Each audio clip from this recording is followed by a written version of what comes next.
আপনারা সরকার বদলের ডাক দিচ্ছেন, যুব সমাজকে একত্রিত করার ডাক দিচ্ছেন, কিন্তু এই সেবাশ্রয় যেন একটা আলাদা মুখ, আলাদা রাস্তা তৈরি করে দিল 26-এর নির্বাচনের আগে। কীভাবে দেখছেন এটা? আমি আবার বলছি, দুদিনের সেবাশ্রয় মানুষের টাকা লুট করে এই লাখ লাখ টাকা খরচা করে প্যান্ডেল করা, এতে সত্যি কি মানুষের কোনো লাভ হবে? সত্যি কি লাভ হবে? মানুষ তো আসছে। দেখুন, আমি আবার বলছি, যেটা বেসিক দরকার সেখানে যান। বেসিক দরকার হচ্ছে বীজপুরে একটা হসপিটালে দরকার। বীজপুরে একটা হসপিটাল হলে সত্যিকারে মানুষের অনেক লাভ হবে। এই দুদিনের নাটক করা দরকার নেই। যা খরচা করছেন এটাকে বাঁচিয়ে রেখে আপনারা এইদিকে এগোন। আমরাও চাই একটা ভালো একটা হসপিটাল হোক বীজপুরে, সেটাতে মানুষের সেবা হবে, মানুষের কাজ হবে। রাস্তায় প্যান্ডেল দিয়ে আপনার নিশ্চিতভাবে কোনো চিকিৎসার কাজ কোনো দিন হয় না। এটা লোক দেখানো, ভোটের আগে একটা মানুষকে দেখানো যে আমরা প্রচুর সেবার কাজ করছি, আমরা জনদরদি, আমরা সমাজসেবী। টাকাটা আসছে কোত্থেকে? টাকাটা লুটের টাকা। 26,000 চাকরি চলে গেল, 32,000 প্রাথমিক শিক্ষক নিয়োগ দুর্নীতি হলো, আপনার মিউনিসিপ্যালিটিগুলোতে, পৌরসভাগুলোতে নিয়োগ দুর্নীতি হলো, কোনো কলকারখানা নেই। একের পর এক এখানকার যারা ইন্ডাস্ট্রিয়ালিস্টরা তারা এখান থেকে পালাচ্ছেন এক্সটর্শনের জন্যে। তাহলে এইগুলো বিষয়বস্তু না দেখে আপনি মানুষকে ফ্রিতে যদি একদিন চিকিৎসা করে হাই প্রেশার আর বিপি আর সুগার যদি টেস্ট করে নেন, তাতে এমন কি যায় আছে? বাড়িতে একটা সুগার কিট থাকলেও আর একটা বিপি মেশিন থাকলে মোটামুটি ডাক্তাররা এগুলো দেখতে পারে। ভালো দরকার হচ্ছে চিকিৎসা। অপারেশন করার দায়িত্ব কিন্তু বিনামূল্যে নিয়েছে এবং ওষুধ পরিষেবা সম্পূর্ণ বিনামূল্যে, এবং কাতারে কাতারে মানুষ যাচ্ছে। আমি দেখুন, একটা ভালো হসপিটাল হলে, যেমন জিএনএম হসপিটাল একটা হসপিটাল, সেখানেও আপনার বিনামূল্যে আপনার অপারেশন হয়, সেখানেও আপনার চিকিৎসা বিনামূল্যে হয়, 2 টাকায় হয়।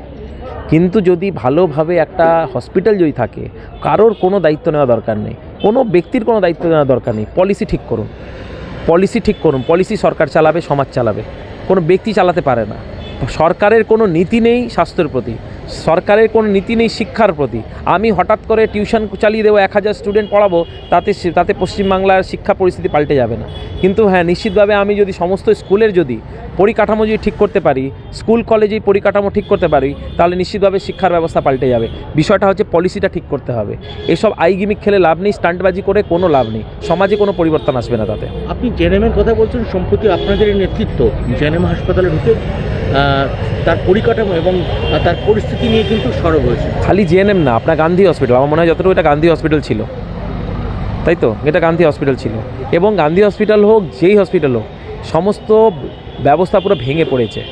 এক একটা বেডে 2টো করে রুগী, বিড়াল যেখান সেখানে ঘুরে বেড়ায়, ডাক্তাররা থাকে না এমার্জেন্সি ওয়ার্ডে, আপনার ওপিডিতে পরিস্থিতি খারাপ, মানুষ চিকিৎসা পাচ্ছে কোথায়? বিভিন্ন জায়গায় আবর্জনা। সেটাই বলছি, মানুষ এখন বাধ্য হচ্ছে। ভালো হয়েছে এইমসটা হয়ে গেল, মাননীয় মোদিজি একটা এইমস করেছেন, কি সুন্দর তার একটা মানে পরিষ্কার পরিচ্ছন্নতা পরিষেবা, সেটা আস্তে আস্তে ডেভেলপ করছে। এটা মানুষ মানে মোদিজিকে মানে ধন্যবাদ জানাচ্ছে। আজকে দিনে দাঁড়িয়ে যদি আজকে এইমসটা না থাকতো কী পরিস্থিতি হতো? পপুলেশন বাড়ছে, তার সাথে হসপিটালের ব্যবস্থা নেই, স্বাস্থ্য ব্যবস্থা নেই। সবথেকে বড় বিষয়, খোদ মমতা ব্যানার্জি মুখ্যমন্ত্রী, স্বাস্থ্যমন্ত্রী, তারপরেও এই পরিস্থিতি। দেখুন, স্বাস্থ্য আর শিক্ষা একটা সমাজের হচ্ছে ভিত। আপনি যদি স্বাস্থ্য আর শিক্ষাটাই যদি ভেঙে দেন, তাহলে সেই সমাজ কোনোদিন গড়ে উঠবে না। আজকে বীজপুরে যদি কথা বলি, 3টে মাত্র হিন্দি মিডিয়াম স্কুল, বা বাদবাকি হচ্ছে আপনার বেঙ্গলি মিডিয়াম স্কুল।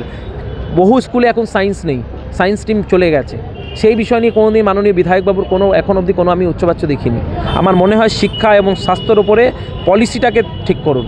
আবার বলছি, পলিসি ঠিক করুন। স্টান্টবাজি করে কোনো দিন সমাজের পরিবর্তন আনা যায় না, কোনোভাবে মানুষের মধ্যে মানুষের পরিষেবা দেওয়া যায় না। তাহলে কি বিমলবাবু আপনি বলতে চাইছেন এই সেবাশ্রয় 2026-এ নির্বাচনে কোনো ভূমিকা গ্রহণ করবে না? না না, মানুষ বুঝে গেছে, মানুষ বুঝে গেছে। একটা ছোট্ট বাচ্চা ধরে নিন কোনো একটা খেলনার জন্য কাঁদছে, সে বা দুধ পাওয়ার জন্য কাঁদছে, দুধের জন্য কাঁদছে, আর তাকে আপনি তুলে বসিয়ে দিলেন একটা বড় একটা আলমারিতে বসিয়ে দিলেন, এবার ও কাঁদবে, কারণ ওকে নামানোর জন্য কাঁদবে। অর্থাৎ এখানে আইবশ হয়ে গেল, রিকোয়ারমেন্ট চেঞ্জ হয়ে গেল। যে ছোটো বাচ্চাটা একসময় দুধের জন্য কাঁদছিল, সে এখন কাঁদছে যে আমাকে ওপর থেকে নিচে নামাও, আমাকে তাড়াতাড়ি করে নিচে নামাও। তো মানুষের কাছে কি দরকার ইস্যুস, সেটাকে পাল্টে দেওয়ার চেষ্টা। ঠিক ভোটের আগে মানুষের দরকার হচ্ছে এই মুহূর্তে স্বাস্থ্য, শিক্ষা এবং চাকরি, সবার হাতে কাজ, সবার মাথায় ছাদ। মাননীয় প্রধানমন্ত্রী সবার জন্য আবাস যোজনার যে বাড়ি পাঠিয়েছেন, সেই বাড়ির টাকা পর্যন্ত চুরি করেছে। প্রত্যেক বাড়িতে নল, সে নলের টাকা চুরি হচ্ছে। শিক্ষাক্ষেত্রে দুর্নীতি, নারীদের সুরক্ষা, এই বিষয়বস্তুগুলো আমার মনে হয় সবথেকে বেশি ধ্যান দেওয়া উচিত। রাস্তায় একটা টেন্ট লাগিয়ে আমি যদি ব্লাড ডোনেশন বা যদি আমি হেলথ ক্যাম্প করে দিই, হয়তো কিছু আমি সামান্য হয়তো কিছু কন্ট্রিবিউশন করতে পারলাম, কিন্তু ওভারঅল এতে খুব একটা বড় কিছু হবে না। পলিসিটা ঠিক করতে হবে। গাড়ি কিনবেন ভাবছেন? বেস্ট ডিলের জন্য আজই আসুন নৈহাটি হিরোতে।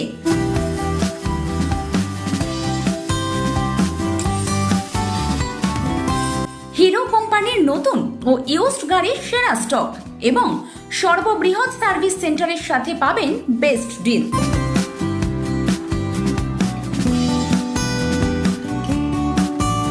নৈহাটি হিরো, আপনার পছন্দের মতো আমাদের পরিষেবা।